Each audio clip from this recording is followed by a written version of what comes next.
All right. With that, I believe we are streaming. As always, give me a few moments to get everything set up.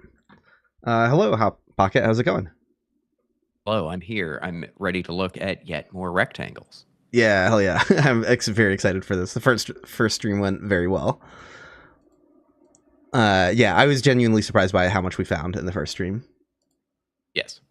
Yeah, it was one. I mean, I know, again, I think I said this last stream, but I know that those areas are both older in development order, probably based on, we're starting with the lower index ones. So probably by the time we get to, maybe Duke's archives or something, we'll stop finding some of this stuff. But even still, I was like, this is shocking how much stuff is just in here that we've really never seen anybody dig into before, at least as far as I'm aware, because it's purely based on these leftover regions that you're not really getting anywhere, any other evidence of, potentially.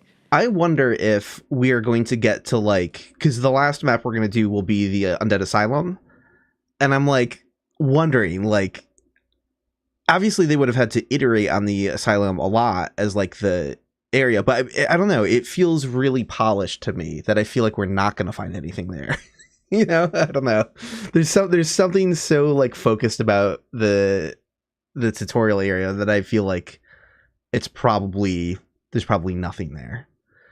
Well, it's also a smaller area. There's not, like, I guess they could have stuff, but I guess we'll see. And this is the other thing. I have resisted the urge basically all week to go and just, like, look ahead at future regions and areas and be like, what could we find here? But, like, that's not the point of this. The point of this is not for me to show up and say, hey, I found all these cut content regions, let's go through them. It's to look at each one in turn. So I'm trying to stay blind to this. Hell yeah. I'm just going to post the links in a couple places and we'll get started in a moment here.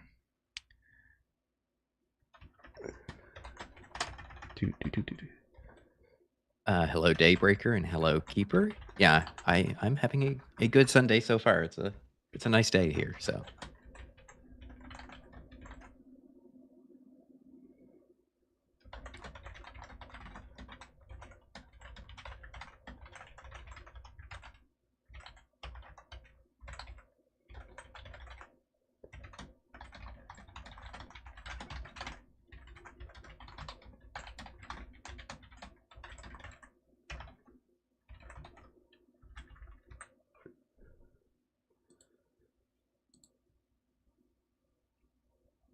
Cool.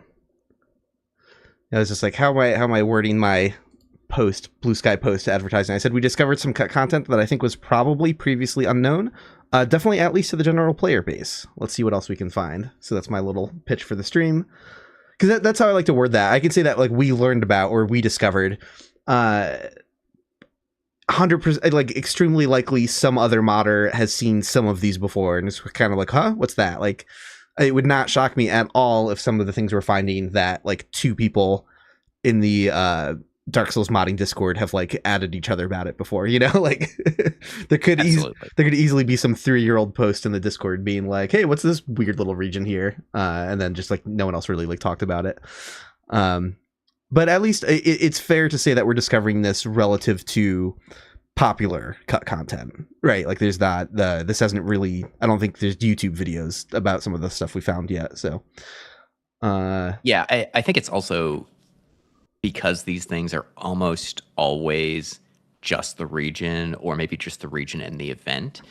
It's a little bit harder to notice because I mean, the viewers have seen when you open Smithbox, there's just regions all over the place. We're going through them one at a time, but it's kind of overwhelming. And so unless you're specifically clicking on a region and saying, I wonder what this is for, it's easy for your eyes to glaze over and you just say, okay, this is all stuff that's in the vanilla game, blah, blah, blah. I need to go find one specific thing or add my new region or whatever. So yes, as opposed to dummy enemies, which tend to be a little bit more obvious that, like, hey, there's not normally a guy here or whatever.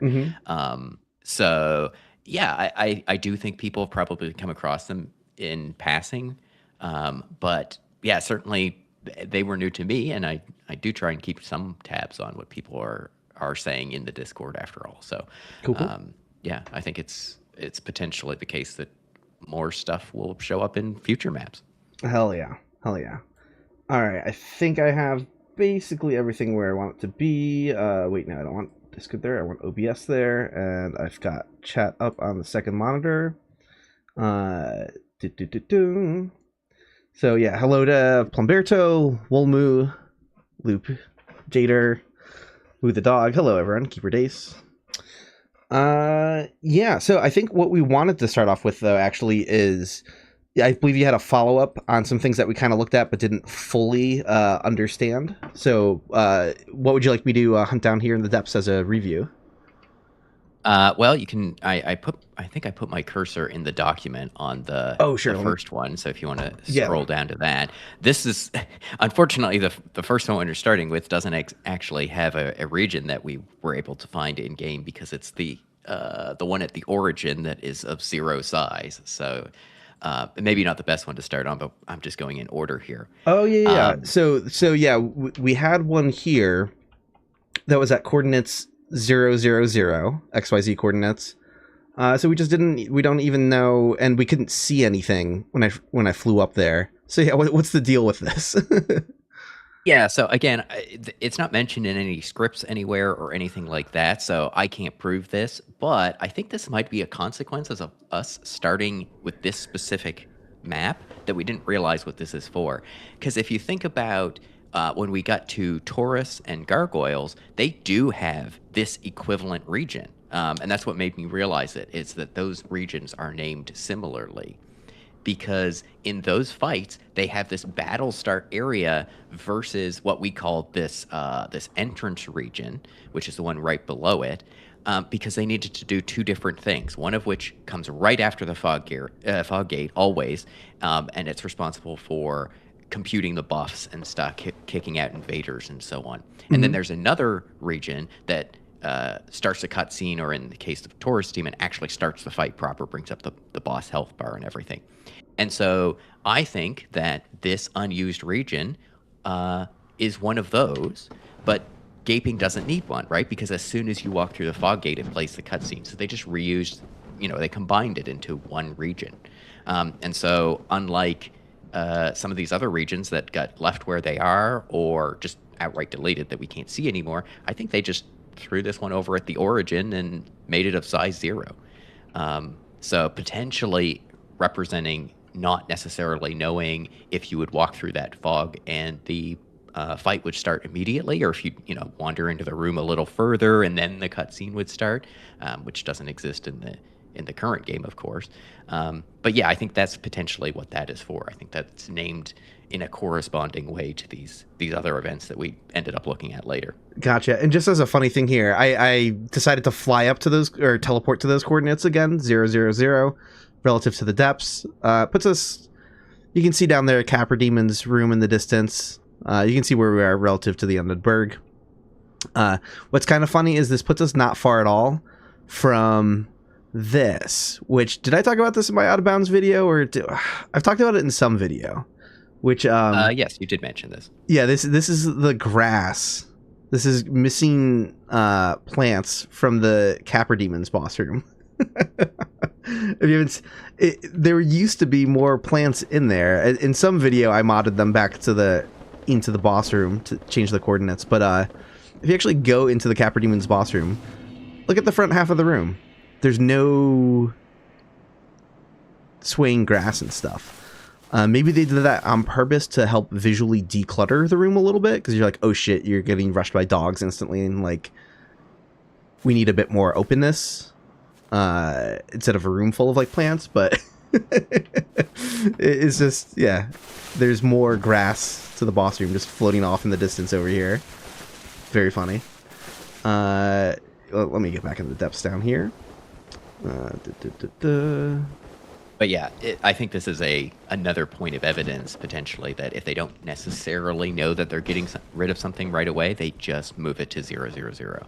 Yes. Which is what I'd do. If I was making a game, I'd be guilty of that myself, so I'm not blaming them or anything like that. I think that's very cool. Wait, so I see you have something marked for the basilisk running by. Yes. So what's going on with this guy?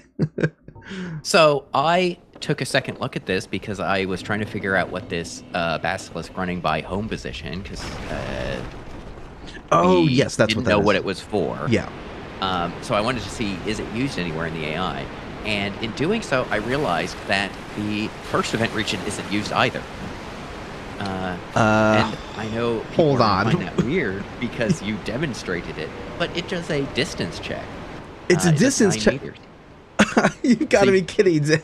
Okay, so hold on. So you should be able to miss the region, like fly over it or whatever, and it'll still trigger it. Fascinating. Okay, yeah, let me draw it again. This is region draw. Let's find this. I got it like right away. So yeah, this was an event region for the basilisk running by, but you're saying it's not actually used. I believe that to be the case. I looked at its AI. Yeah, I didn't touch it at all, and now he's running by. That's so funny that they put that there and decided to make a distance check instead. Yep. So I think these two events, and so I think I'm going to change this first one's color. I believe these are the unused implementation of this event. Is initially they would have had it triggered using event regions instead of what they do now, where they just have an event that tells the basilisk to wake up, basically. If you get, I don't remember it, but I believe it's 9 meters or something like that. I'll have to double check this, because I did mention this in the last stream before, but again, I'm pretty sure there's one other basilisk that chase after my sounds in the 1.0 PS3 version of the game. So I wonder if maybe it was like set up a little bit differently. So we'll have to hunt that down and double check to see if we can like compare to see if something like that was changed, because I wonder if maybe it did use that instead and not distance or something. I don't know. There was one basilisk in the area that seemed to work slightly different in 1.0, so that makes me very curious.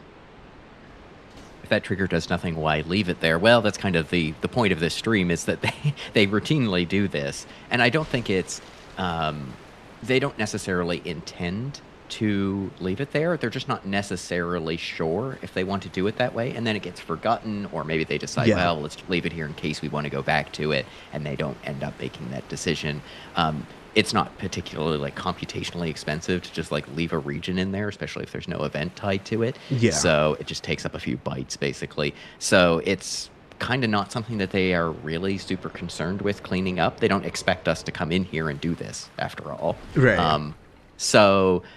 Yeah, I'm thankful that they don't remove all of them. Certainly they have removed some of them. Mm-hmm. But it's just the way the game dev works, actually.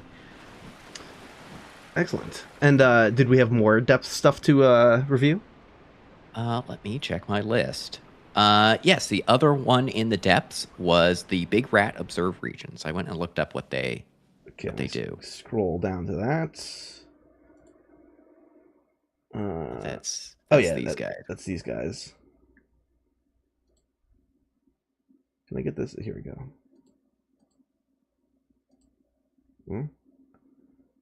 It like wants to jump in very obnoxious amounts of. There we go.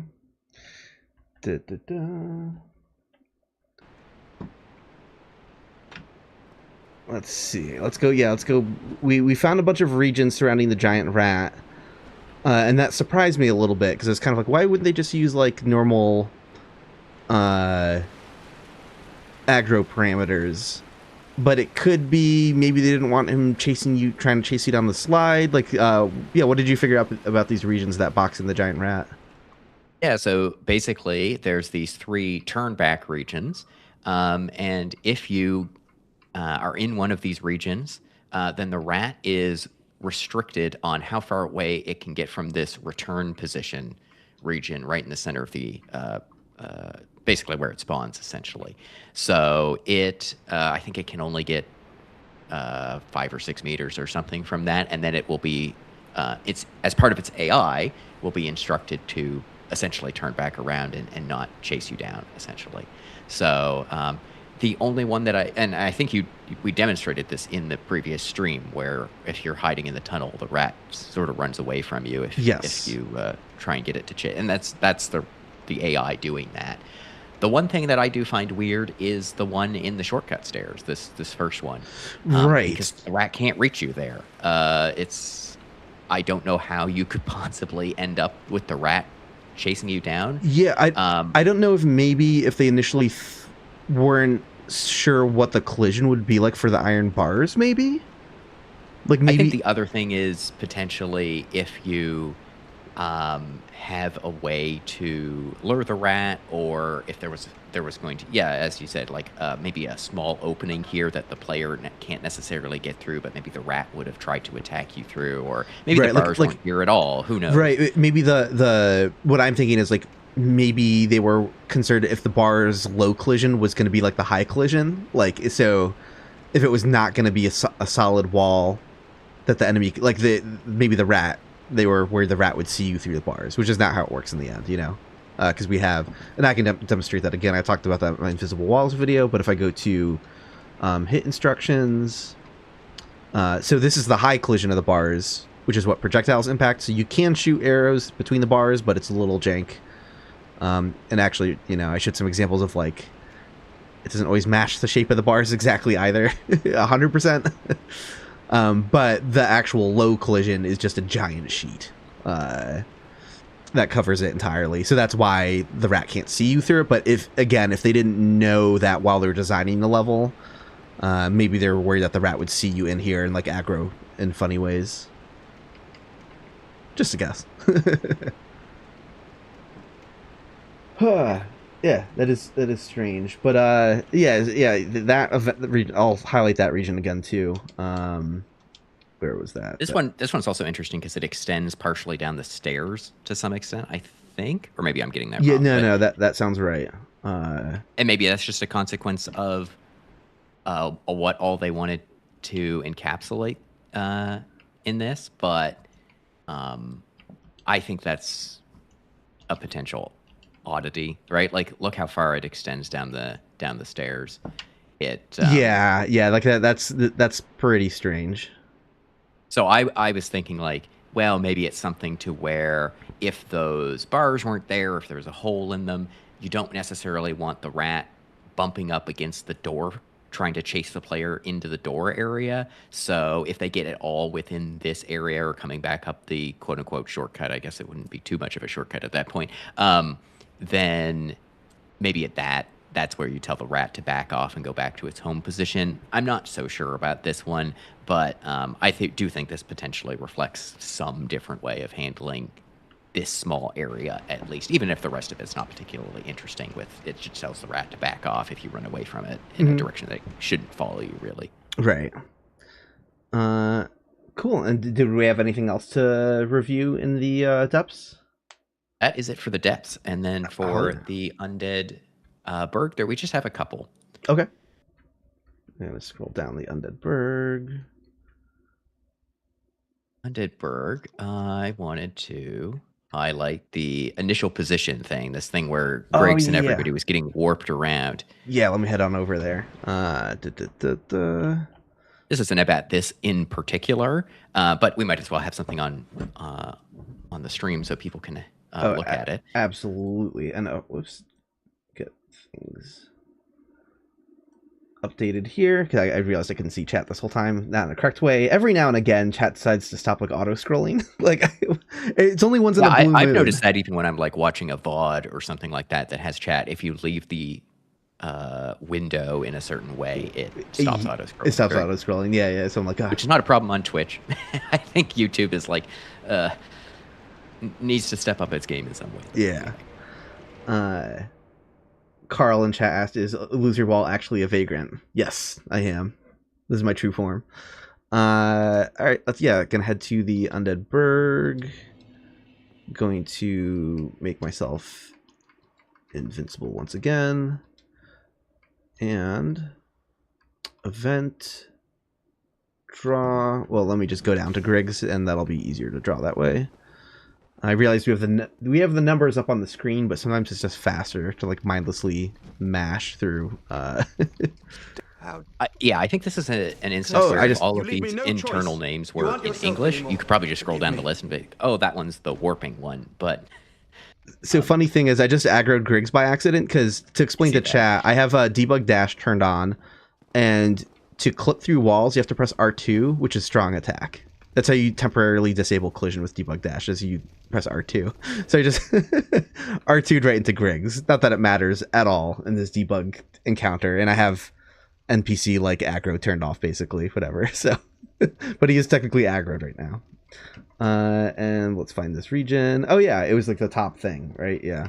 So here it is. This is the thing that in the last stream we learned when you pay for Absolution, because you're in the same map that you pay for Absolution in, because Undead Burg and Undead Parish are the same map, including the lower Burg, it needs to know what to do with the NPCs that you de-aggro in real time. Like, how are you going to find them again? So it just teleports them back to their starting location. But I'm assuming you have some other layer to this now. Yeah, so the other thing, not this particular one, but it also does stuff like restore the Undead Merchant's barrel and stuff like that, right? Because those could have been broken when he got aggroed. But no, this specific one, I was thinking about because you had, Griggs chase you out into the street, and then you froze his AI, and then went and paid for Absolution, and he was warped back here. And we were like, yep, he's back to normal, right? But he was facing the correct direction. And the warp commands don't have facing information. They just say warp to this region. I think this is where the orientation of the region matters, right? We were talking about this last stream with the green arrow. The green arrow. And if you look at the region, it's oriented in. I mean, you bumped him out of the way. I bumped him. Yeah. It's oriented in a certain way. Now this one looks like it's facing backwards, so maybe it. Yeah, let's do this again. Let's get him to face a different direction, but like lock his AI or whatever so he doesn't move angle, and we'll see if it fixes his angle. It should. So if I go to what I'm looking for,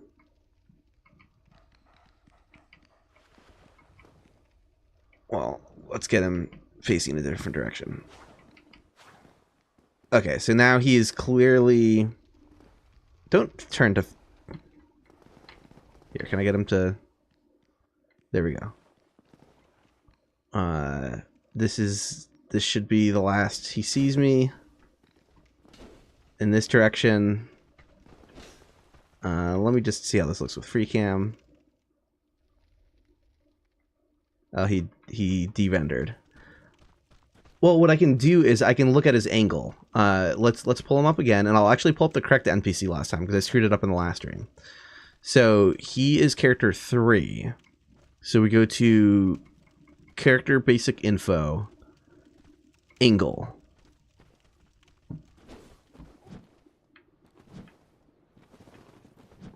Yeah, so this line that's here in green, it won't be green in a second, but that shows his angle.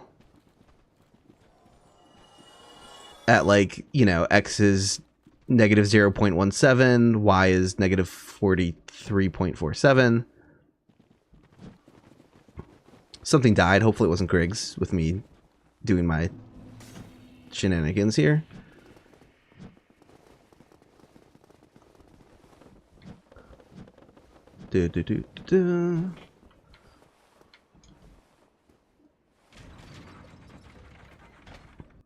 Hey, welcome back for L6.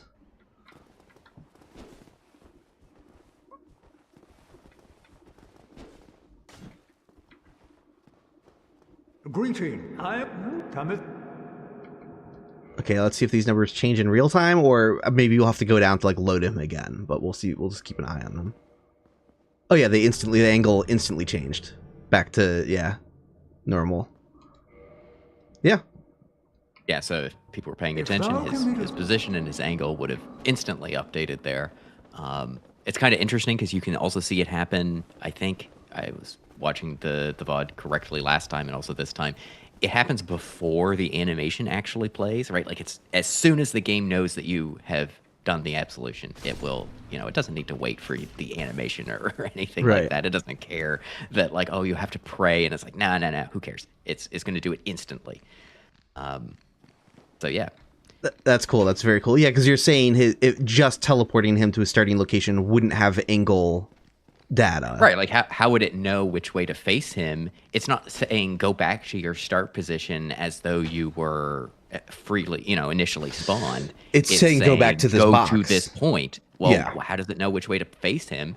Well, it must be matching the orientation of the region in some way. I think, we were looking at it, maybe it's 180 degrees off where the green arrow is, but something along those lines. It's using the region to know the orientation of it, which I think is pretty cool, because I initially, when people were asking in chat last time, I said I don't know that there's a reason for regions to have orientation information, and well, I think here is one. So we might see that in the future whenever a region is being used as a warp point, because it will happen from time to time.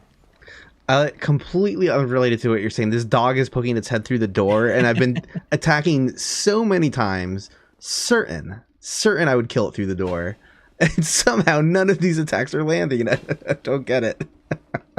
Lucky dog. I didn't turn on no hit for the enemies by accident, did I? Oh, I did. Okay, that explains that. That would make more sense. That would make more sense. Yeah. I was like, there's no freaking way I'm not hitting that dog. Okay.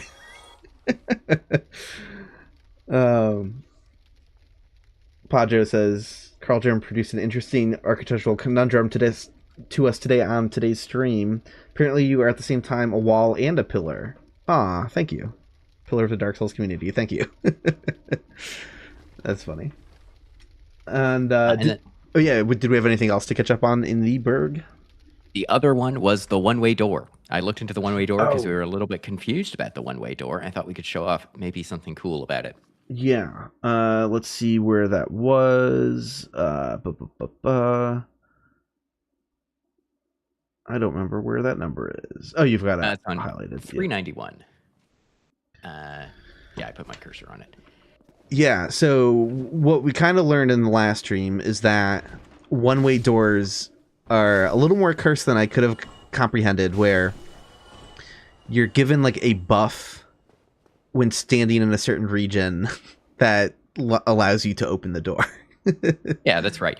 So I looked into this internally because I was like, how does this actually work?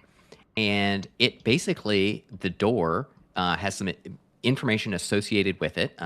If people have seen my video about the Estes skip thing, this is object actions, which are something that allows you to directly interact with objects in this game without the need for an event script. It's used to communicate to an event script, but it doesn't have to be.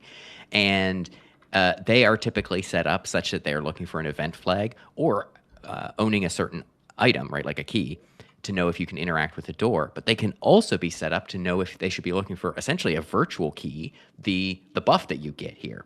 So this region on the upper Burg side of the door, I believe, is unused. And I think this is, they're just going around saying, well, if we've got a one-way door, we just put regions on both sides in case we want to, use the master key on this side or something like that. For this door, I believe it's unused. The second region, or the first region, this is what was confusing me, is that there's two regions, and when they're referenced in the script, the lower Burg one comes first. And I was thinking it was the upper Burg one that comes first, because it's the first one in this list. It has the lower entity ID. But no, they basically, in the script, they are talking about like regions B and A, and they use that ordering. And so I was getting a little bit confused by it. But yeah, if you walk into this region, it's going to give you this pseudo key, basically, this buff that lets you open the door temporarily. That buff lasts for 3 seconds. They could have made it last a very long time. It's not cleared when you leave the region. It's just the check only happens every 3 seconds, and the buff lasts for 3 seconds. They could have had it last 2 minutes, and then you'd be able to stand on this side of the door. You wouldn't even need to bring the door prompt up. You'd just be able to walk into the region on the lower side, and then run all the way back around and open the door. You obviously can't do that. Oh, that's why seconds. They set a smaller timer then. It's just somehow if you like ran around. Yeah. Okay. Yeah. We can cheat. You can walk through the wall and open the door from the other side while you still have the buff. Oh, so yeah, let's do that right now then. That's a great point. Yeah, so to show people what we're talking about, what we mean by buff, is like, is it surprising that a one-way door has different events on different sides? Not really. Because like something is going to be telling the door to like work differently from each side. And if that can't be baked into the object directly, That's not too crazy to me. But just the fact that it's facilitated through a buff to your character. And what we mean by buff is just a special effect. Yeah, they use this all the time. It's also on stuff like making your armor making you heavier, or have more poise, or basically any ring effect will be one of these. They're just called SP effects. SP effects, but they're also used for like telling. Sometimes enemies will get one of these when their AI is supposed to temporarily work differently, or all sorts of stuff. So don't think of it as like actually gaining a buff in like the game theoretic sense. Just like it's a thing you can apply to a character, and it maybe has some properties or not. And it's just handled in the same space that buffs are. So which is why to us it feels like a buff, which is like very silly. But which one was it again? It was I'll find out. 4150. 4150. Yeah. So you'll see a number 4150 here popping up, and that's us obtaining a buff that tells us we can open this door now. Yeah. It is very funny. So like you were saying, it only checks every 3 seconds. Oh, well now it's because I'm in debug dash though, we might not be able to do it because it actually runs your character at a faster animation playback that like burns through the buff faster. It increases the rate of that clock. So like normally, yeah, I think there's a way to give yourself a buff in here, right? So you could. Oh yeah, so I could force 4150. I forget how to do it. I don't know how to do that though. Erase all. I don't even know what the other ones were, but I'll step out. There's 4150. Well, you can see why too, the because there is the glitch for getting through the door, which is riposte an enemy or whatever right up against the door, and you can clip far enough into the door, button mash, and open it from the wrong side. And you can see that the boxes do overlap slightly here. So it's that little extra width that helps us. But yeah, I don't know if I can actually. I'm pretty sure there's a way to give yourself a one of these, but I don't remember how to do it. And unfortunately, this is debug, so who knows? Yeah, would it be in a menu like this? Let's see. Yeah, I don't know. So yeah, I might not actually be able to do it just because the nature of debug, even though it gives us 3 seconds to do it, the nature of debug dash burns through those 3 seconds really quickly. So as soon as I clip through the door, turn it off and turn around, it's going to be too late.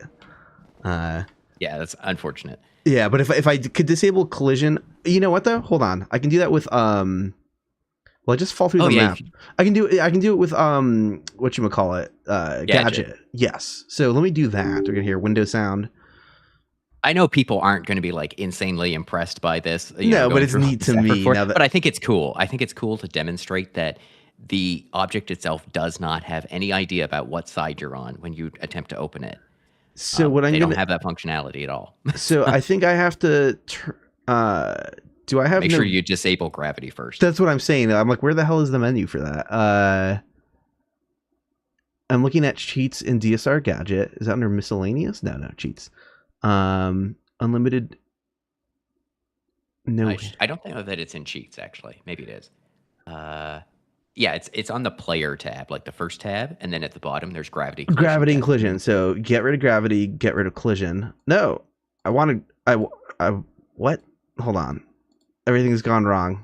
Hold on. Let's get back up there. Oh, you know what? Debug dash might break. I think debug dash having it enabled at all in your character breaks gravity commands. Yeah. It fights with the gravity system. Hold on. Let's try this again. all for this payoff where everyone knows just exactly what this is going to look like. And it's going to be kind of going to open the door. We're just going to open the door from the wrong side, but I want to do it. Where am I got confused. So I think to do this, I first have to turn off debug dash for the player character as like an option, not just not use it, but I mean literally it has to be turned off, I think, and we'll see if this works. It might just be broken entirely. So collision, yeah, I can't do it in debug, unfortunately. That's a shame. Oh man. Yeah. So we'll file that away for later. We'll figure out a way to make it work. I could probably do it. I'm pretty sure there's a way to give yourself a buff, but I just don't remember how to do it. Yeah. Yeah, we'll worry about that in I could probably do it in prepared edition more easily. But yeah, I forgot about that. Because normally the way I used to get footage for these games before FreeCam existed is I would do all sorts of shit where I would go into the character menu, I would go to the Havoc menu, and in there's an option for disabling gravity. So you could change this from a 0 to a 1 to have no gravity. And I would just render myself as invisible and use that to walk through because there's no debug dash and there was no free cam. I would just turn the player character invisible and walk them around and like try to pretend that that's a free camera. But you can't do that anymore now that debug dash is actually functioning. It doesn't let me turn on the gravity for the player. So that's why that's broken in a gadget as well. Okay, let me turn debug dash back on.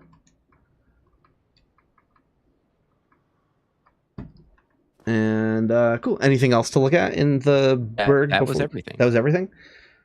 All right. So we will now go down the list. Yeah, it looks like we stopped at the Havel combat area. So we have whatever is next. Yeah, I need to figure out where I am in my list here. So cool. 1 second. This is 2742. I wonder if this is also Havel related or something. No. This is going to be PC. I think this is going to be just both sides of a fog gate. Maybe No, because that was CP, not PC. No. Yeah, that was checkpoint, not player character or whatever that stands for.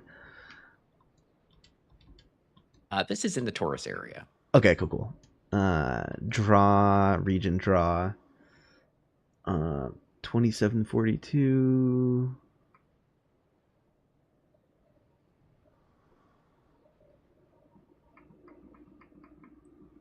Here we go. This should be it, I think. Logic PC, yeah.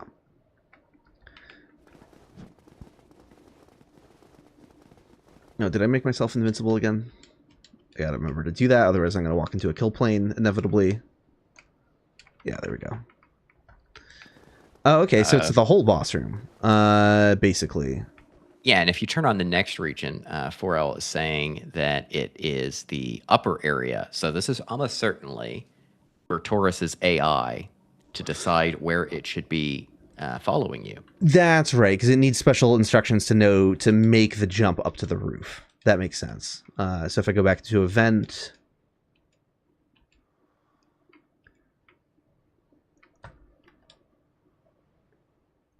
Interesting. Wait, hold up. Does this mean if I'm partway up the ladder, he'll actually jump up to the roof? Maybe. Yeah, let's play around with that, because I assumed you had to be fully up there, but right now it looks like if I'm just like this far up the ladder, I'll be in that other box that tells him to jump up to the top. Let me get my tabs fixed here. Hey, welcome, Grapefruit.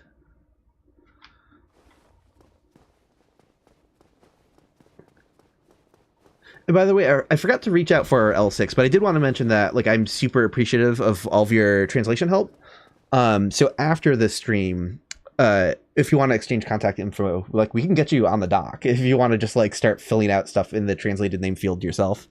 But we'll worry about that after today's stream.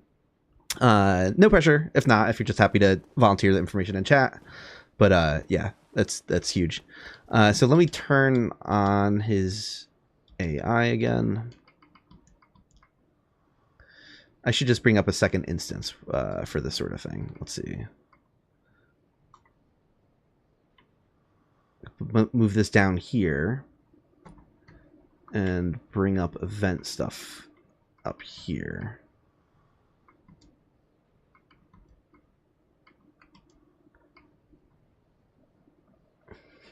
Grapefruit, that's AI. That's Dark Souls using AI. Okay. All attack move, all no. All these things, turn them off. Yeah, so like, does he just jump up? Unless if it's something really fancy where it's like I have to touch collision after being in this region, but that seems like not. Oh, he's looking up. He's looking at. He's like that question. Can dogs look up? Taurus demon can look up.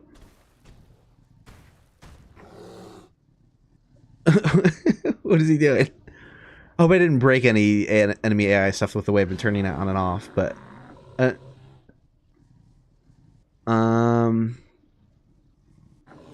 I just assumed he would have kept attacking you while you're on the ladder. Let me get off the ladder and make sure things are fine. I think they are. I'm just gonna. His overhand swing should be able to reach you even at that point, but.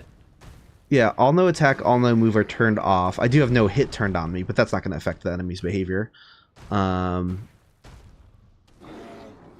Yeah, so it looks like his AI is functioning normally. Everything's fine.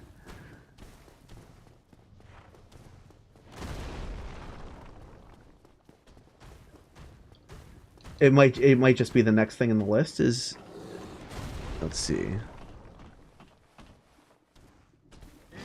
Because like I'm clearly in the upper region. It's getting him to look up, which is very funny. I love that pose for him.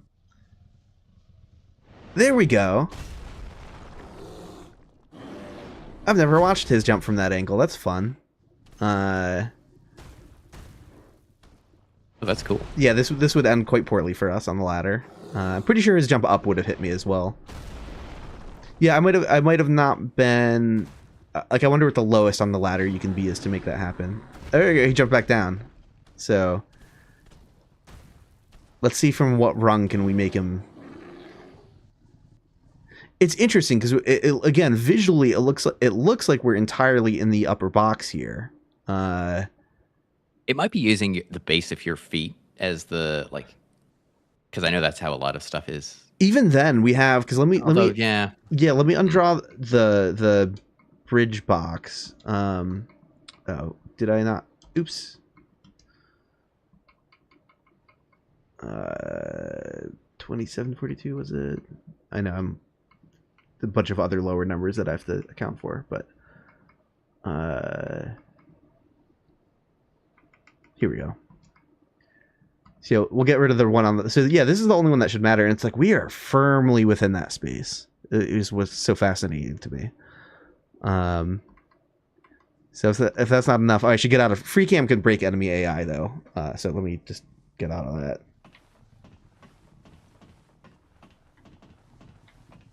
Okay.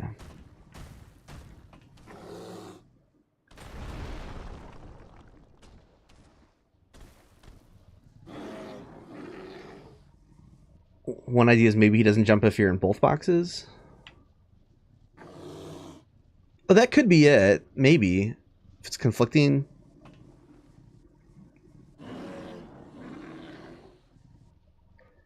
I did not know that there's a spot on the ladder you could stand where he just looks and doesn't attack. Like, that is so That's something to do in a future Dark Souls stream. You want to surprise chat, be like, hey, look at this weirdo.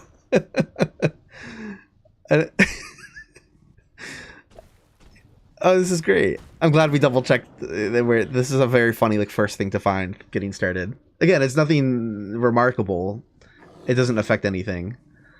You definitely can get attacked while climbing the ladder. It's just that's starting when you're lower on the ladder. But there's a specific region where we're just high enough and not too high. Oh, I love this. Does this work with the rando bosses? Almost certainly not. I would say it's probably only set up to... It depends on how Matt set things up, but... Yeah, so up here, we can get him to jump up. So... As long as we're above the... Our hands are above the wider... That ridge. Above that support for the ladder, I guess. Is that the exact cutoff? Is he going to jump down now? It is. Okay, we found the exact cutoff. If your hands are above or below the support on this ladder, I think just one hand being above, he's going to jump up again in a moment.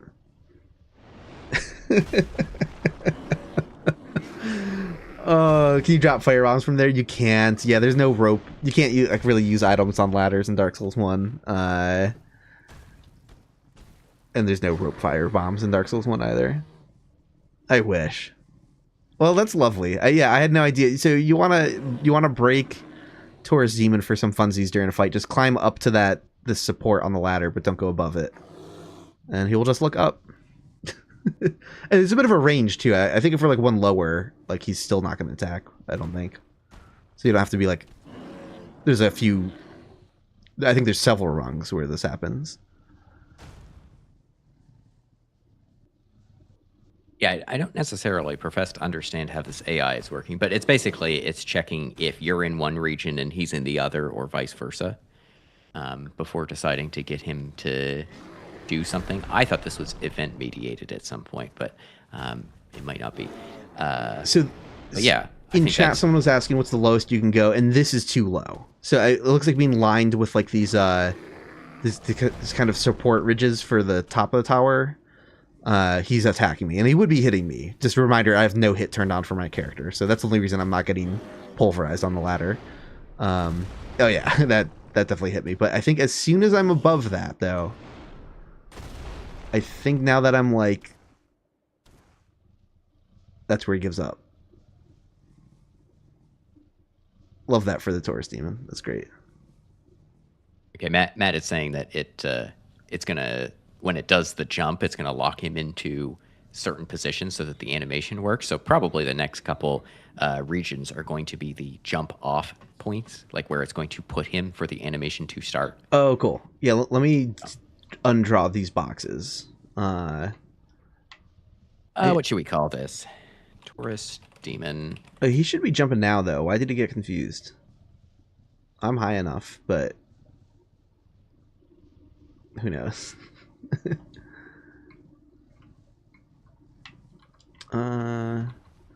Where are these regions? Oh, yeah. Here's one.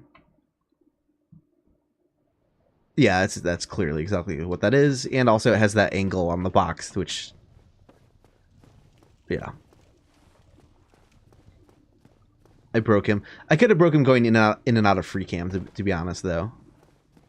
I didn't turn back on no reactor or whatever, right? Like, yeah, those are all off. Yeah, he's a little broken at the second. He'll wake back up.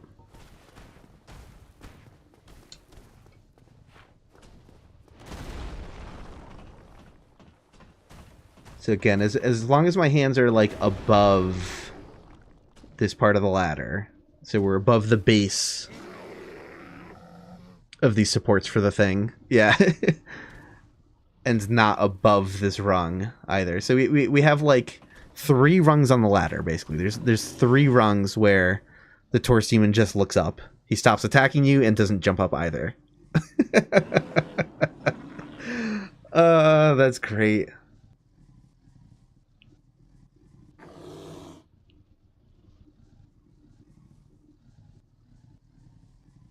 Love that.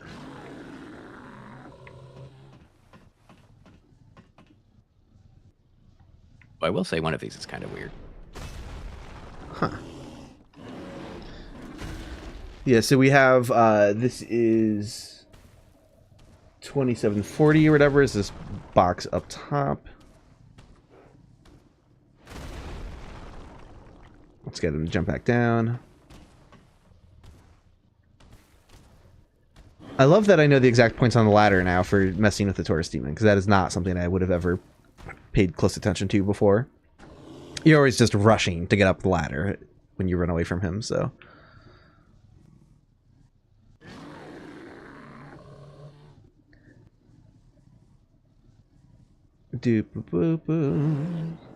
Yeah, so you're finding something funky with these jumping regions? It's the one that's just off screen. It's 45 on the sheet. This one, it's in a weird position. Gotcha. But I think it's used to align Taurus demon. Yeah, something. So there's other ones that are making sense here. So like 2741 makes sense because that's going to be jumping back down. 2744 is a cylinder off to the side of the boss fight. I guess we're not really looking or worrying about that one just yet. 2745, what are you? That's if you go to the wait. Tower that he's jumping at, it's behind it. Yeah. Yeah, so we have 2 cylinders here that are a bit confusing. So 2745 and again that was 2744. I think what these are is for jumping off the initial tower that he enters the fight from and maybe jumping up to this tower. We've seen that they can sometimes use cylinders and stuff to point the entity towards. They don't have to enter it necessarily. So I think what this might be is for those animations, it's going to point them at this cylinder so that they jump in the correct way. In Okay. the correct orientation. Something like that. Why they're off in the middle of nowhere, not entirely sure, but maybe it makes tweaking it a little bit easier. But yeah, it's all in the AI, and it's basically trying to get it to walk towards it or something. So that might be how they have it set up for moving towards it, basically. Taurus's AI is kind of complicated because it's got all of these different things that he can do in the various regions and stuff. So there might be more to look at here, but I'm pretty confident of saying that all of these things are just Taurus stuff for jumping up and down. Sometimes like debug doesn't let you change things, but it actually does let you change the values for the specific. I can just increase the range of the cylinder and just make it massive if I want. That's funny. I didn't know it would let me do that. I can make it a tall region. Angle. I can change. We can spin the angle of the thing. Okay, that's fun. Obviously, it wouldn't save any of these changes, but yeah, I do wonder. I guess we could have tried this out with Griggs's thing. If you could have changed the angle of the box and see if he got warped there, facing the wrong direction. Yeah. But anyway, fascinating. Yeah, for L6 says it. 2744 is talking about turning. So yeah, that seems like a pretty safe bet of what that is for. Well, hold on. Here's an idea.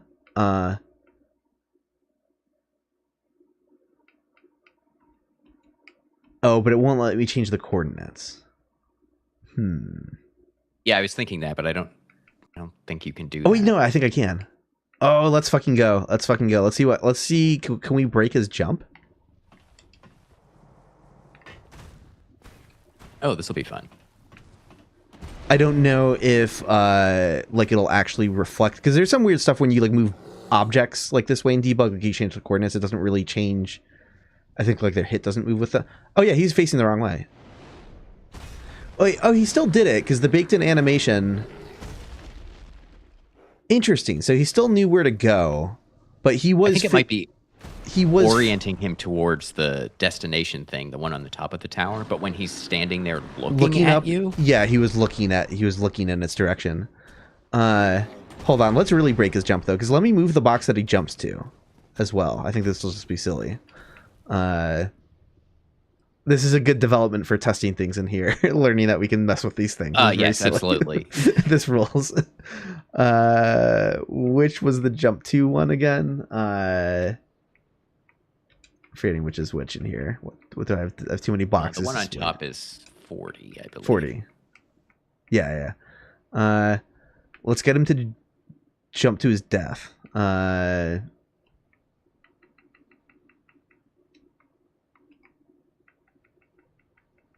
Yeah, he's not gonna. He's not gonna like this. Oh no, he fell instantly. Okay. What? I wasn't expecting him. I was trying to get him when he was jumping up, but somehow I didn't. That screwed up his jump down too. He got really confused. So, okay, well, he died a lot faster than I was expecting. Bye.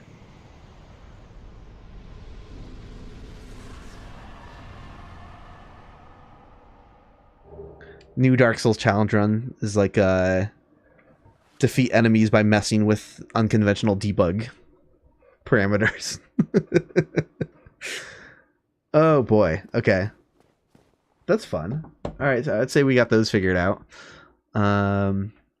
What's next? Yeah, unfortunately, we're going to be stuck in logic for a little while anyway, but... That's okay. Let's see. The next one I think is, or the next like 45 are Hellkite. So Gotcha. I'm just gonna make sure, but it's on the bridge. So, and it says Hellkite in it. Yeah. So yeah, as we talked about in the last stream, we see something that's Hellkite, we'll just mark it Hellkite and not worry about the specifics because it is a nightmare. We'll be here all day and we will learn little. Even if we spent all day on it, I think it'd be a mess. So no thanks to that. I'll go to the bridge, but yeah, this is when you curse. scroll down I added them. When you scroll down in the sheet, you can see how many of them are, or you can show people how many of these are Hellkite logic regions compared to, again, Taurus demon that we were just looking at. Because there's a lot of them. Yep.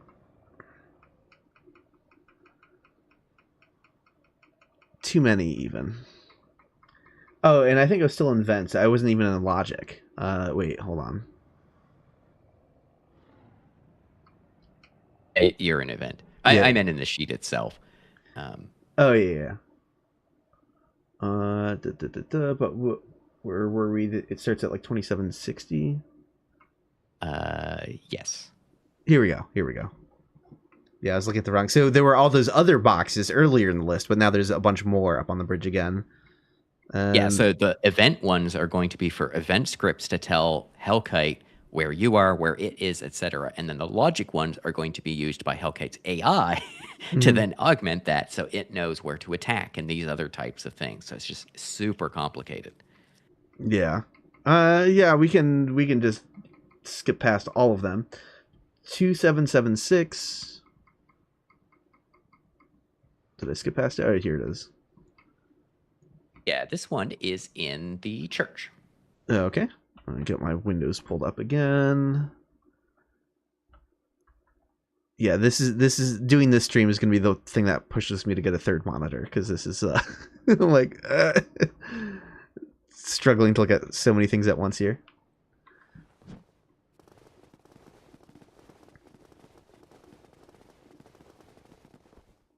And this next one, for Al or anybody else who is translating, you'll be probably a little bit confused by this name because it uses an internal name for an enemy that doesn't make any sense. But you can probably figure it out from context. So, I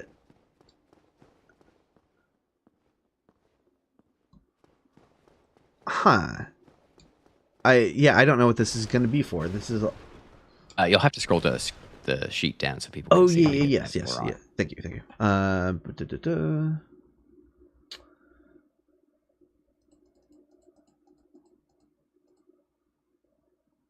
Okay, we are past all the Hellkite ones. Yeah, just skip right past those. No thanks.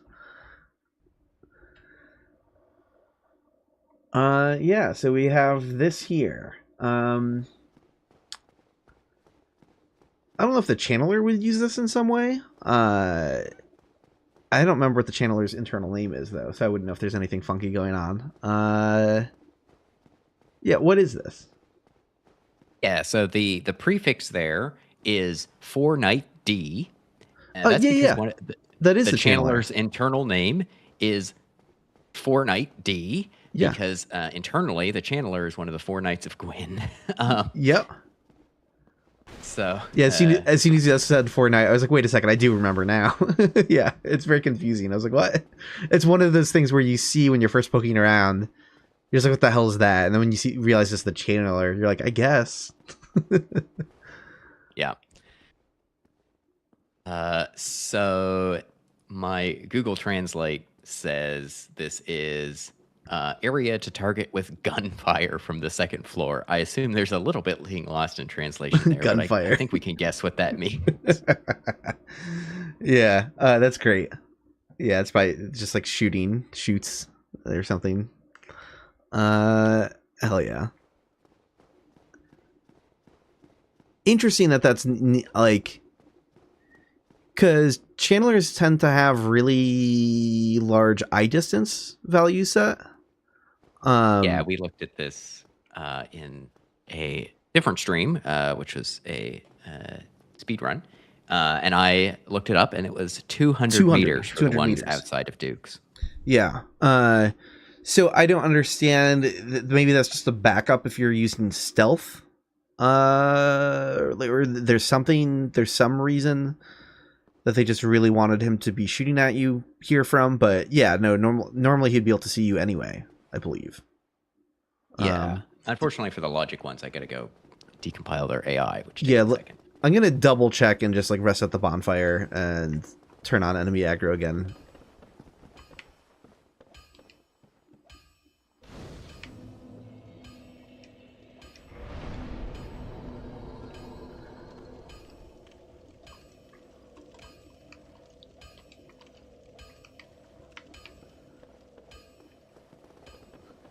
He has huge eye distance because he has so many eyes. It is used by his AI. Okay. It checks if you're in 776 and if he's in 775, which is. Oh yeah, he's not shooting at us. And we saw that the eye distance was 200, but I'm sure his battle start. I don't think his battle start distance is like something super low. Let me double check that value right now. Let's see.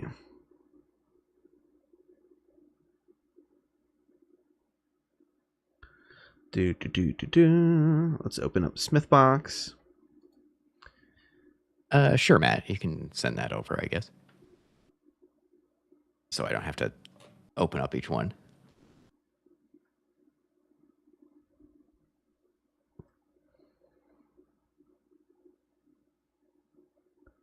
There's one that... Wait, hold on. 4L6 was looking at the next one, and there's something that's named off of like a party physical damage buff from Dragon Quest. What? Hell yeah. That's fun. Yeah, that is fun. So let me double check this specific channeler's deal. He is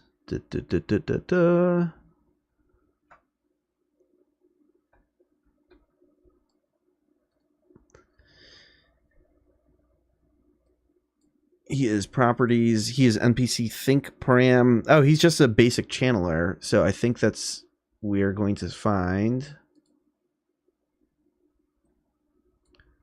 What was that number again? That was like 237,000.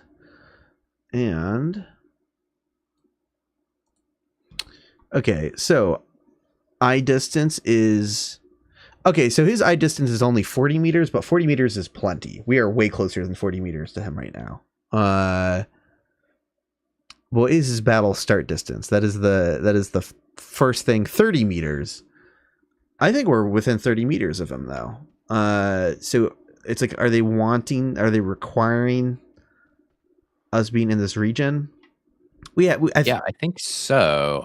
If I read this AI correctly, then if you're not doing that, you have to be within 8 meters for him to pick anything other than just stand there menacingly.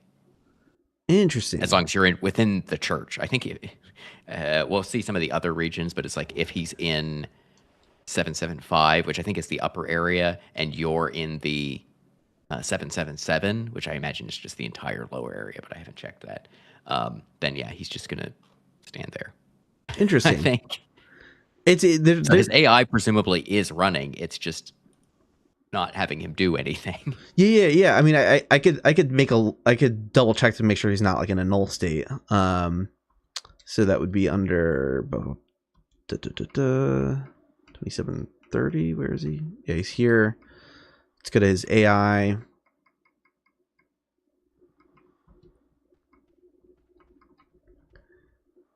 Oh yeah, he's in battle. He's in battle wait. Yeah. So he sees us. He's ready to throw down. He knows we're here. When it disappears, that doesn't mean he's not in battle. That's just debug only wants to draw the state of the enemy AI from within a certain distance of them. It's a little annoying. I wish it drew much further. But yeah, no, he's in battle. just his version of battle is saying chill until it's like checking other distances and event regions or whatever. So yeah, he knows we're here. If you turn on the next region, I'm gonna guess you won't see anything because you're gonna have to fly outside the church, because I think they made this next one gigantic.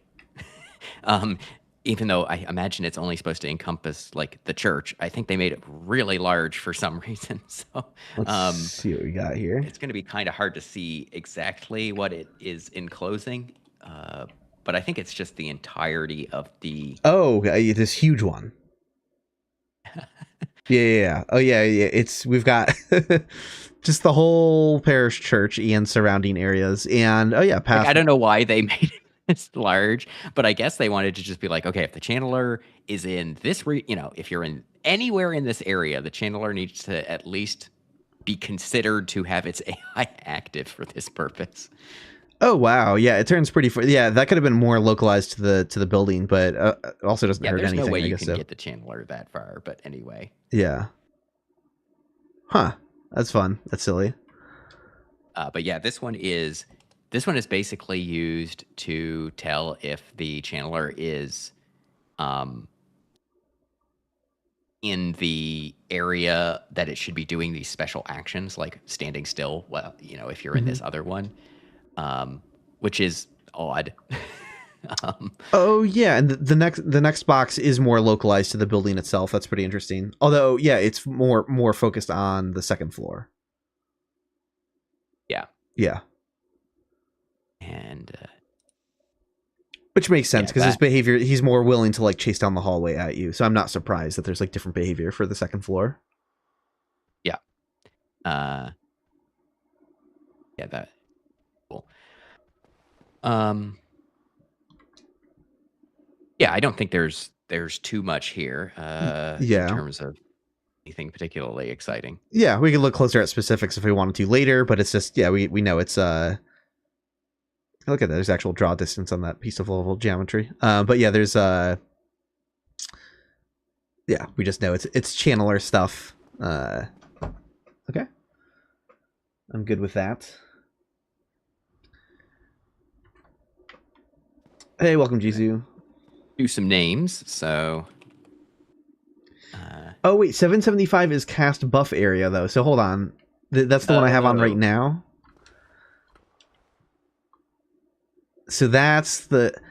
Oh yeah, I guess he doesn't really buff them while you're down on the bottom floor. He just shoots at you. That's right.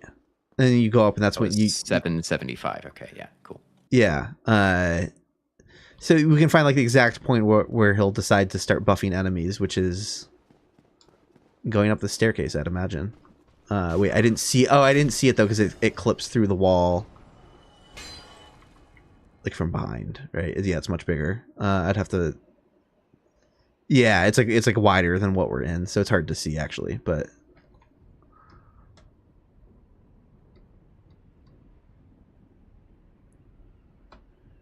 there we go. Something there's the there's where it starts. Yeah, kind of aligned with the top of the steps. A little slightly lower maybe. Cool. Hey, thanks, Archer. I appreciate the kind words. Thank you.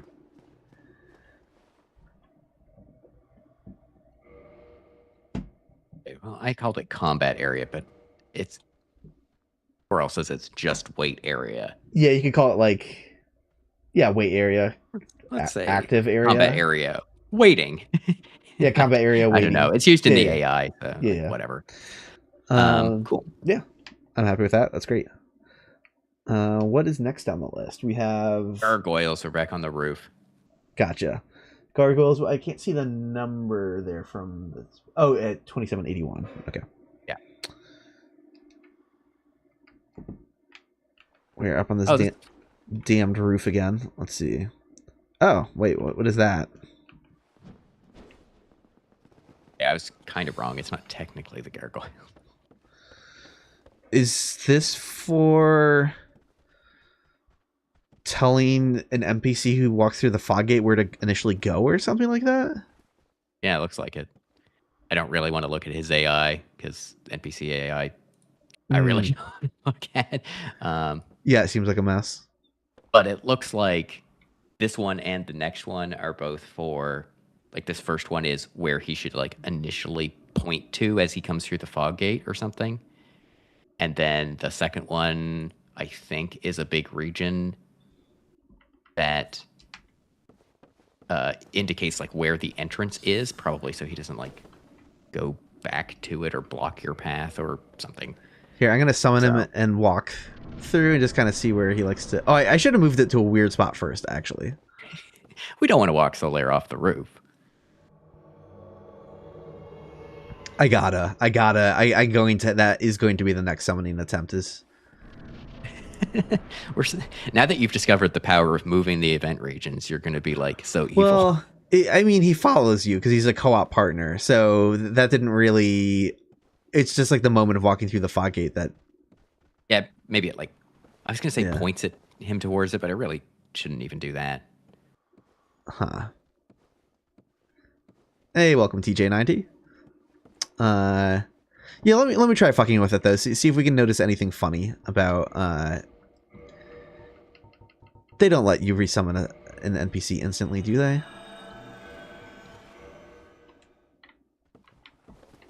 And I've never like gone outside of a boss fight after summoning something. Of course not. Okay. That would be too easy. No, I think that only runs once on. Yeah. That makes more sense than not. But let's head back up, get that moved to a weird place, and see if he just like initially walks through the fog gate funny.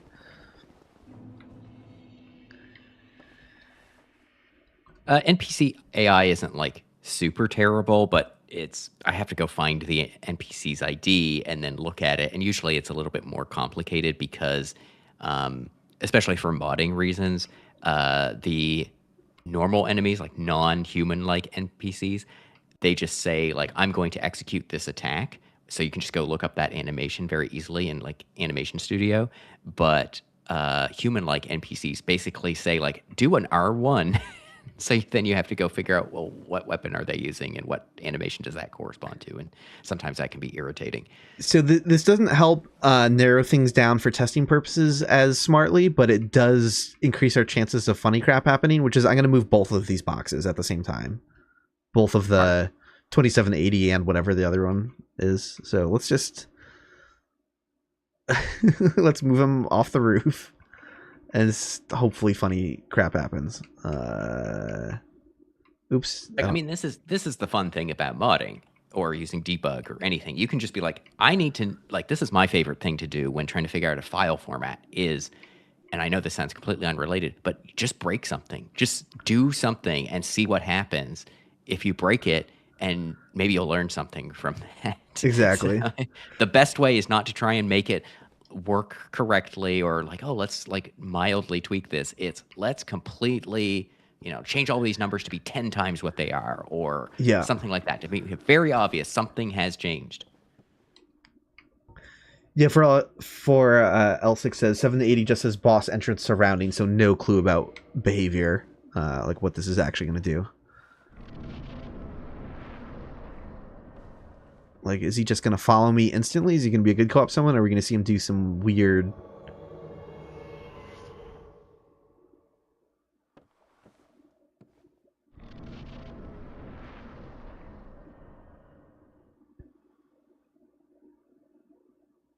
I don't know what he was looking in a weird direction at first, but I don't know. His movement just seemed completely normal. He knew to follow me. Yeah, I don't... These could be unused. It's just, that feels like probably not. Like, I don't see why they have these unused. Right. Yeah, I don't know. Well, Solaire lives to see another day. I don't see them in his AI. I'll quickly run a bulk search. Sure. Although it wasn't working for me before, but we might as well give it a shot.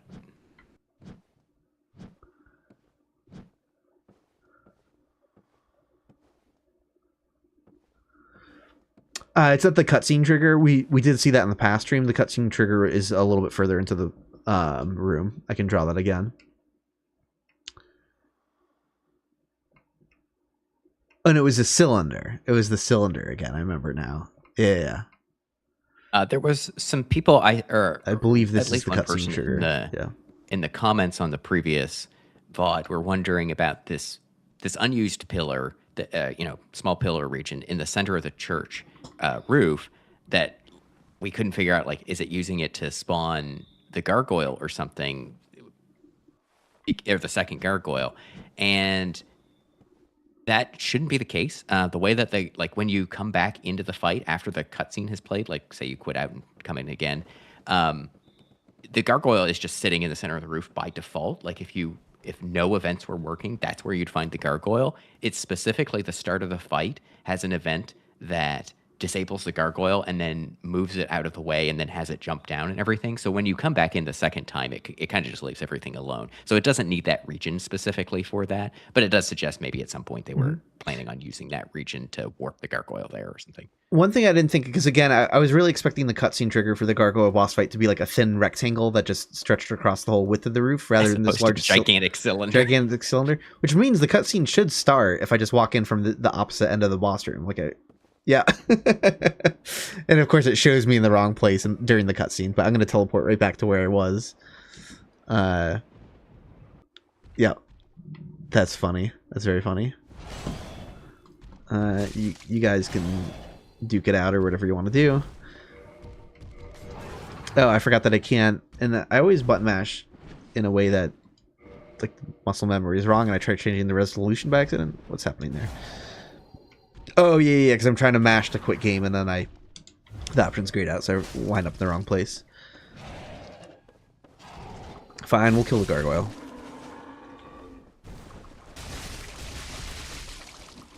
Well, I don't see the events being used in Solaire's AI. I could be looking at the wrong thing, but I think I'm looking at Summon, Solaire, and so on. So I'm just going to put it as in red. Like, we don't know what it's for. Don't know what it's for. Yeah, the start of the cutscene is further on the roof. Someone was wondering if, like, maybe it was moving me for the cutscene, but they wouldn't use an event region for the cutscene playback stuff. I don't actually know how the cutscenes are handled exactly. I just know it's Remo data, right? That's like a black box mystery to me, but yeah, it just knows the cutscenes know to do their own thing. But I could demonstrate where you actually start at the beginning of the cutscene. With where is Remo Manager? Is this it? Nope, not that. Is this it? Nope, not some other bell ringing cutscene. That was a non-existent. It's probably 105. Nope, 105 is another bell ringing cutscene. All right, probably 110. They skip a lot of smaller numbers if there's not a bunch in a row, so it's probably one. Yeah. So what I'm gonna do is I'm gonna have to loop. So that. Oh no. Okay, hold on. Pause. Yeah, so yeah, we start the cutscene right, like, where the cutscene trigger actually happens. I'm surprised there's that much continuity, because, you know, cutscenes a lot like teleport you around and stuff, but that's actually, obviously we could approach from here, and then we'd still be over here in the cutscene, but yeah, we're not back by the other boxes.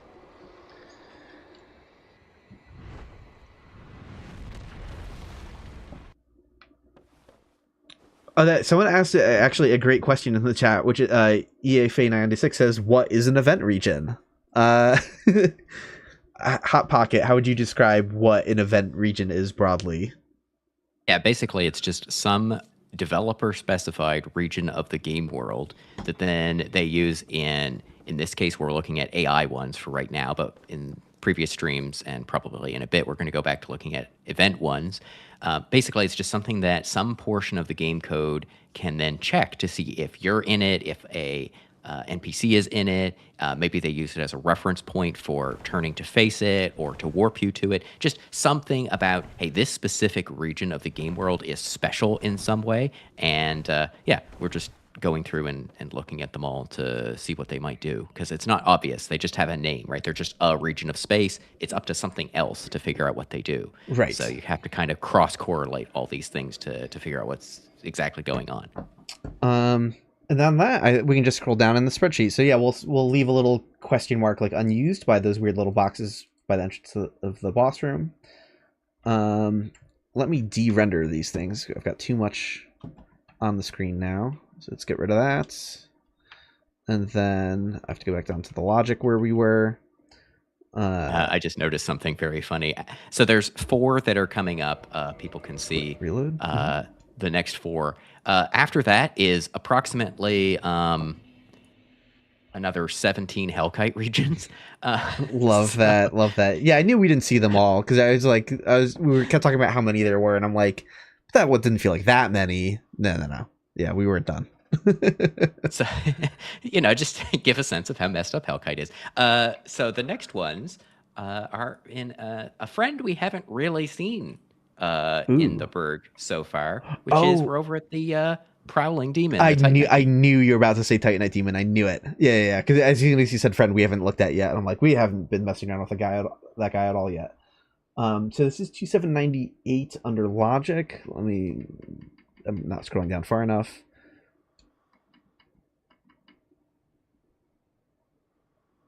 Here it is. So I should be able to see. I zoomed out in the wrong direction entirely.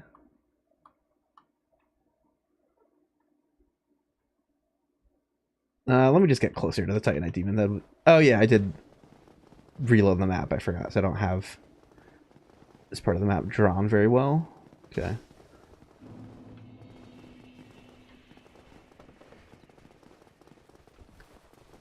Matt is probably going to be a big expert about these regions because, of course, they're going to be controlling the demon's attacks and stuff. So if they're in its AI and you move the demon somewhere else, well, if it's still looking for you to be in one of these regions to do something, that's not going to work. So you have to either add the regions in as part of the enemy randomizer or edit the AI to make it check something different, maybe a radius check or something else entirely. Yeah, because we got one here that, again, I can't really guess. It's telling him where to return to, I'm guessing. It's just a home position. Yeah, I believe that's the home position, yeah. Which is just interesting, because not every enemy has a home position as a logic region. Right? Like, there are just params for that. For most enemies, right? Like, it's just... Yeah, and that could be in the AI or in a script somewhere. It says if he's gotten too far from it, like do something very specific, switch his mode or whatever. Oh, gotcha. Okay, yeah, because they might want him to like reapproach it in a certain manner rather than just okay.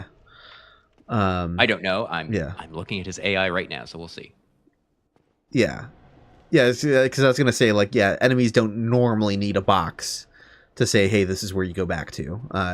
Just in their think params, I think that would cover all of that normally. Because you would have the loaded starting position of the enemy just as XYZ coordinates. And when it de-aggroes, it could be like, okay, time to go back to those XYZ coordinates, which is why I wouldn't need like an additional box.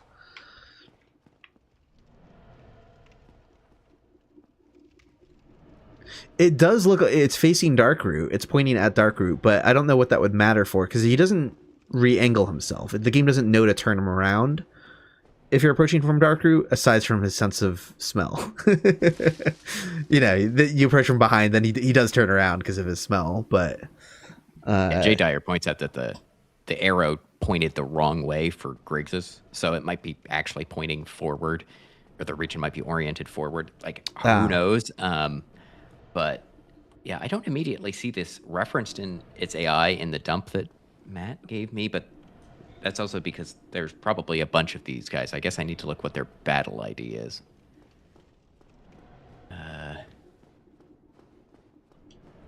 Yeah, all I know is that this is the one that can smell, if that helps with the think params or the whatever. This is the only one with a nose distance. Wait, I could be helping and actually looking at these things. Let's see. Also, doesn't help that I keep looking at the wrong thing. I keep opening the wrong file because I'm like, oh, it's like this is NPC 2300, and I'm just like, oh, I'll just click on as soon as I see the number 23. So I open 20 or 223. Mm-hmm. So maybe open the right thing. All right, let's see here.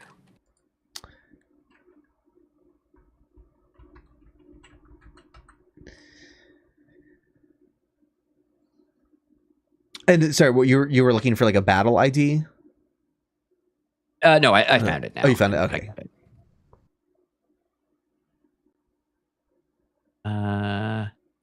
27. What did we say that first one was? 98. Yeah. Yeah. So basically, each of the Titanite demons has their battle area set up, and for this guy, it's set up to be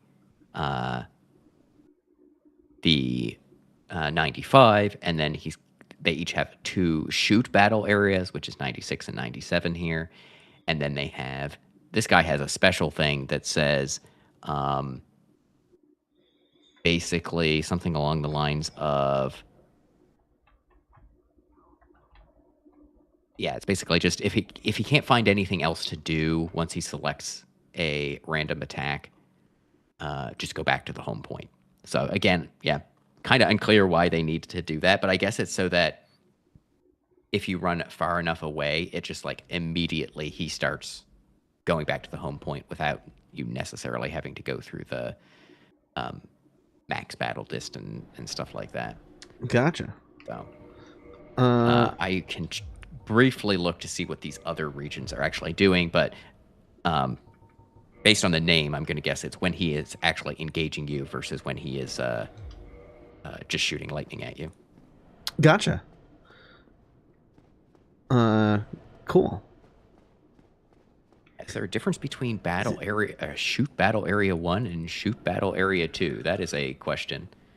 But it might be, yeah, there's one Titanite demon that has two Titanite demons. I feel bad. Okay, all of the Titanite demons, except for this guy, have these set to be 2 different regions, but this one just uses the same type of thing over and over again. So, yeah, it just looks like it's gonna... Sorry, I'm not finishing my thought. Yeah, okay. Trying to read and learn and say things at the same time. So it looks like the other ones have regions that are potentially separate from one another, so that, like, oh, it's going to check if he's in 2, or if you're in one of 2 regions before switching to lightning mode. Here, it's kind of just one big region, so they kind of just set it to be, probably one half of the arena versus the other. So, yeah, nothing too interesting in that regard. But probably when we look at future Titanite demons that have these 2 regions set separately, it'll be like, oh, okay, clearly they couldn't just use one box to cover this whole thing.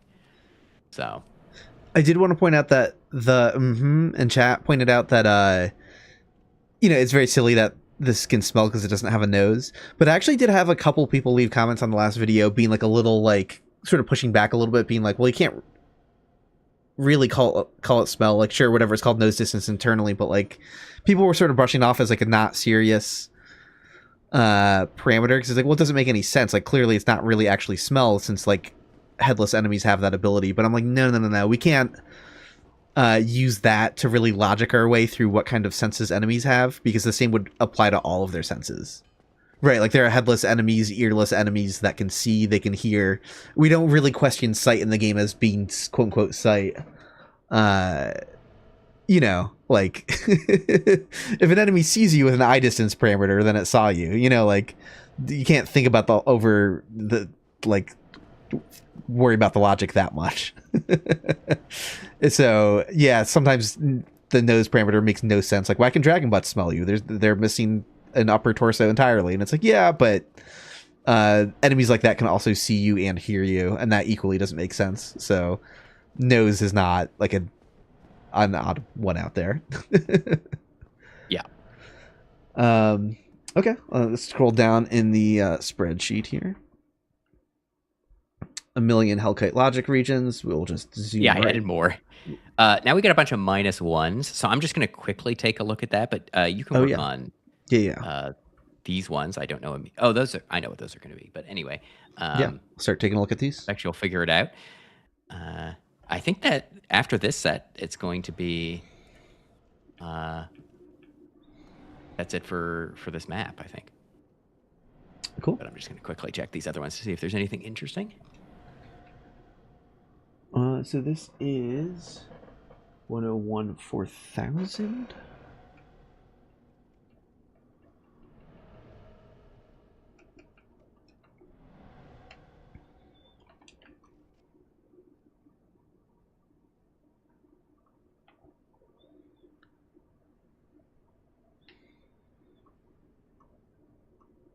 All right, where are you and what are you?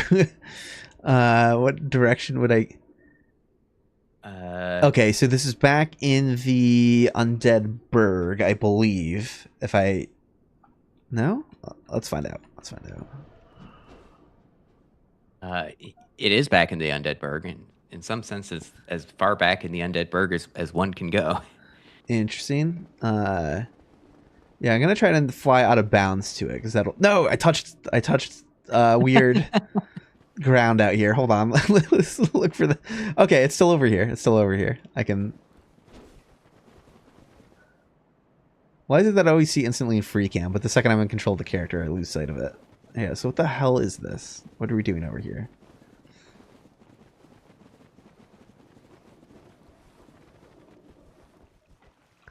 Oh, here we go. Someone in chat just asked if we missed invasion spawn points for the Burg, and because we did go over them in the depths. This is what they got to be again. I remember they looked like this, and I'm pretty sure this is an invasion spawn location, one that people almost never pop out in.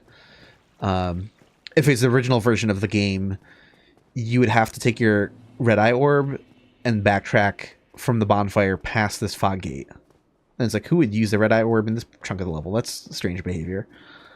So yeah, that's surely the first invasion spawn location. The next one would be...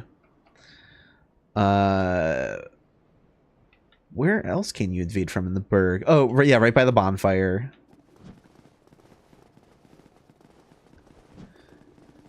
There's going to be one further up the level.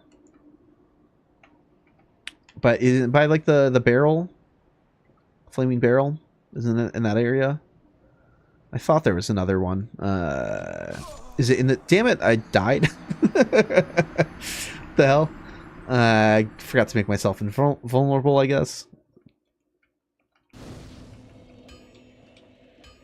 Okay. Let's try this again.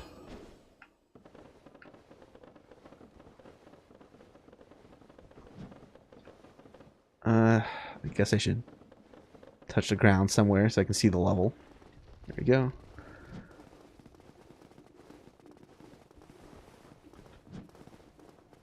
Yeah, I know there's one later in the level, but where is it exactly? I can't remember.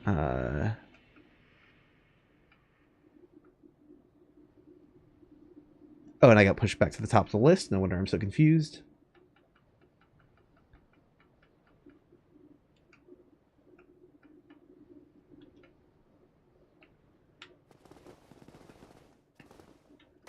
Is it in the tower itself? Why don't I remember? Damn, my memory of the invasion spawn locations, I'm starting to lose it. Yeah, okay, it's the top of the tower. I like doing this one because it's almost, I think in the previous map and in this map, it's been basically the last thing to look at because it's kind of just like fun wind down of like, can you remember where the locations are? Yeah, so I think that should only be 3 in the... So I think now we're either looking at the parish or the lower Burg for this next based set. on the prefix, I think 00, like these are all Undead Burg ones, so... Yeah, so let's take a look at the... Yep. So this is the... There should be 2 locations in the lower Burg. I think there's one right here and one by the Capra Demon.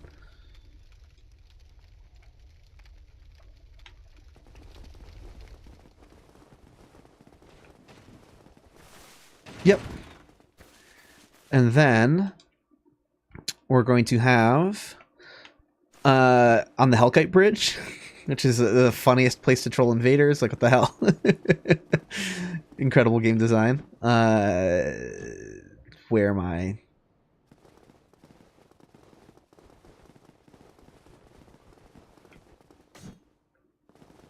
Yep. Invader location on the Hellkite Bridge. Very funny spot for that. And then there's only one more. There's only two in all of the parish. That's interesting. Yeah, that's right. And we know that's by the fog gate in the church. This is the twink invasion location. We got it.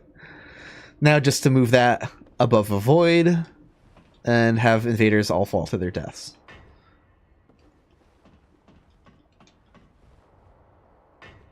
That would be a wild form of hacking. Like, I don't condone hacking to mess with other people online, but like that would be crazy. Imagine just moving that above a pit. Well, but I don't think it uses your world, right? Because remember, they don't join your world, so it's just going to warp it to the point into your yeah. It wouldn't take the hosts. So you control yourself, I guess. Yeah.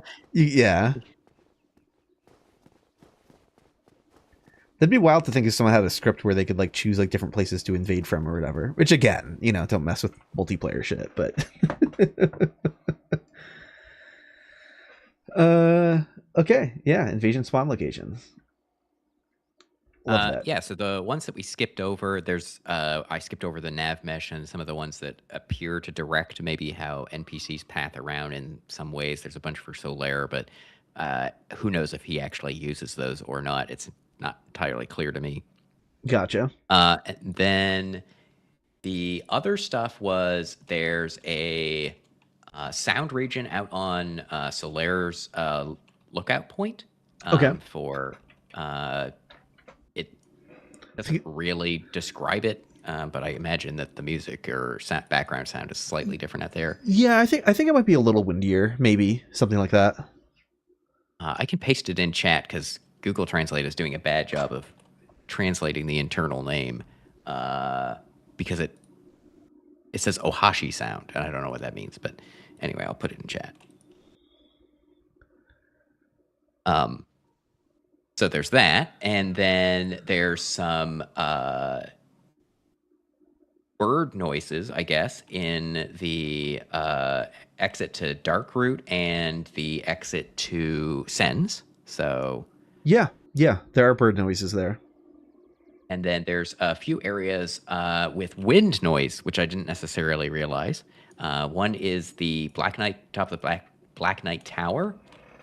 One is the this region doesn't make a ton of sense, but I think it's the top of the church or something like that. The area, the entrance to the church coming from Andre, that has some wind, I guess.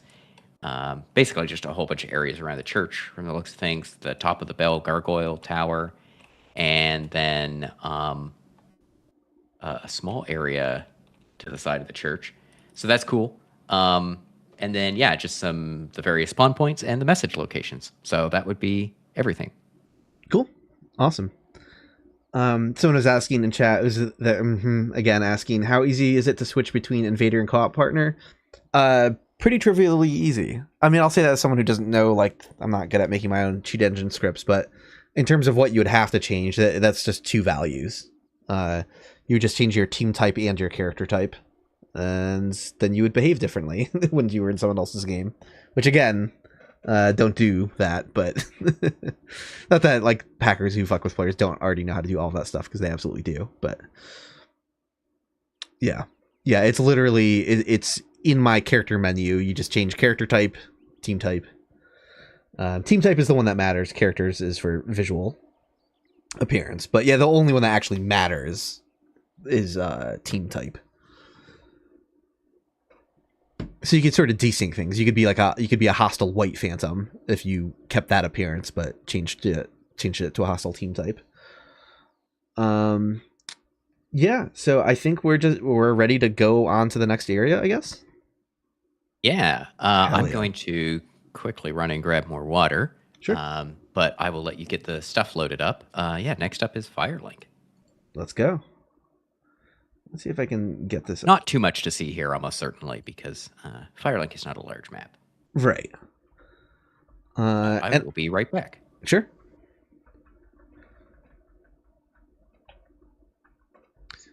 Yeah, I'll tell chat that I'm not anticipating much in Firelink, but we never know. We don't know until we take a look. Not much in terms of like interesting weird cut stuff like the Undead Burg had a bunch of.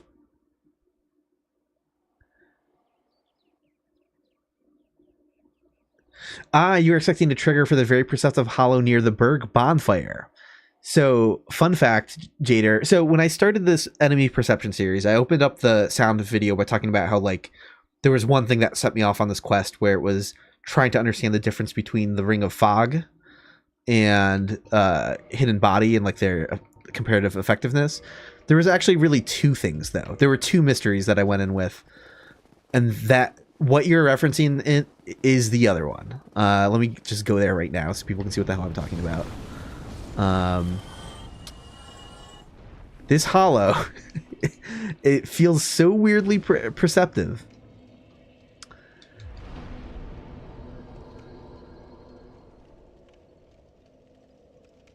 Oh, sure, call you them. Yes, thank you. I still have to catch up on the Doma video by Nav Meshes. Yes, that is very awesome. But yeah, this hollow on the stairs here, let me make sure I still have... Yeah, have these things turned off so they can actually aggro. You can be like really careful tiptoeing, and he seemingly has eyes in the back of his head. And I was like, what causes him to do that? Right? So but there isn't an event for it. And the most frustrating part is his think parameters. He's not different from any other hollow. It's not actually that. It's vision related shenanigans. Basically, most enemies in the game could see you from that same angle and positioning. It feels wrong, but that's actually just like the most severe angle of viewing that like could happen. And you very rarely are teasing out the exact boundary of that. It does come into play other places though. There'll be dark race that you try tiptoeing behind for like a backstab, and then you kind of fuck it up. Because you had to be like more directly behind their back than you realized, because enemies do see behind themselves a little bit. So I'll be talking about that in the site video for sure.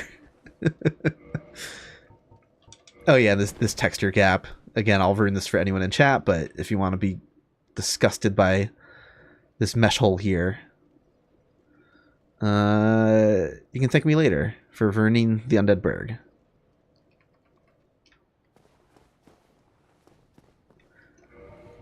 All right, that being said, let's actually load up Firelink. I have returned. Hello. Hello, welcome back. Yes, Brayden, that is correct. I forget the exact number off my head, but I remember it was around that number, so that sounds right to me. Yeah, it's a very, very wide viewing angle.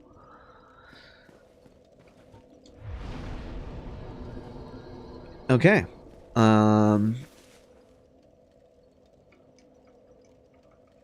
Oh yeah, there's quite a few texture, mesh holes like that or whatever you call them, texture gaps. All right, we are in Firelink. Let's pull up the first event here. There's some box.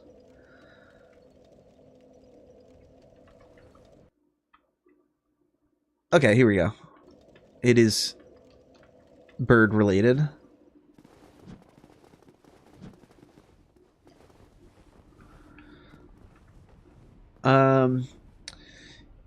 Given the thin...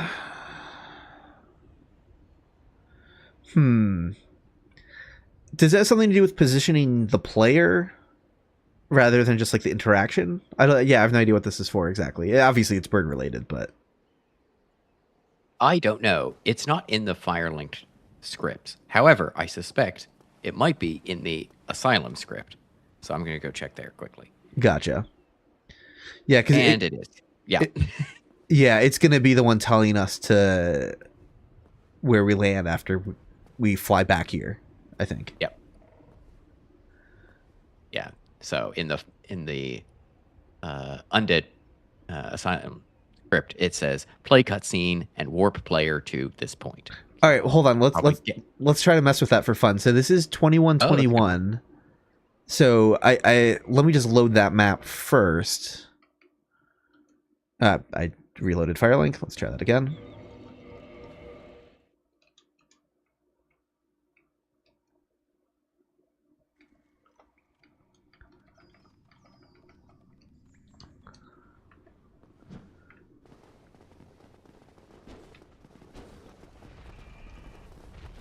Oh, I went through the wrong way.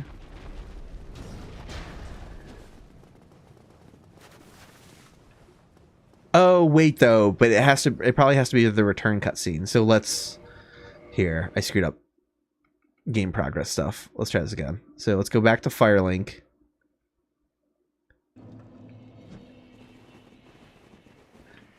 Now the second instance of, because I fully exited the map was the problem. The menus, I mean, so I like reset.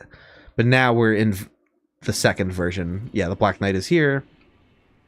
The nest will be here.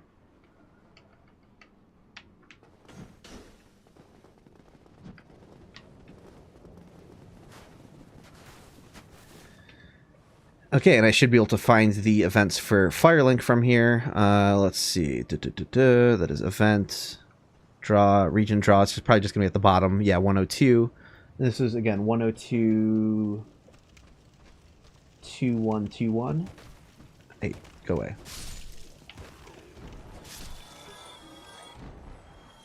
101. Or 102. Okay. Yeah, we have an opportunity to do something incredibly funny here.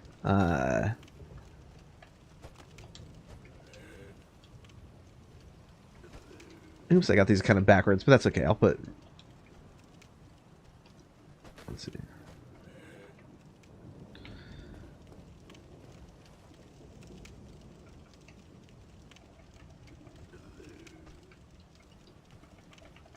Okay, so I changed the Y coordinate to something much higher, so if this works, I might just teleport up in the sky and then fall to my death.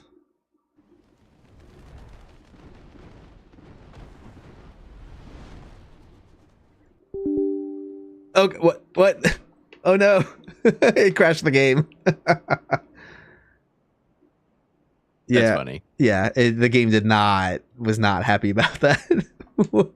I wonder where you put it. What's that? I wonder where it ended up such that it crashed. Yeah, that was weird. Yeah, didn't like that. That's all right. It's just gonna like a game crash, check console log for more, yeah, whatever, that's fine.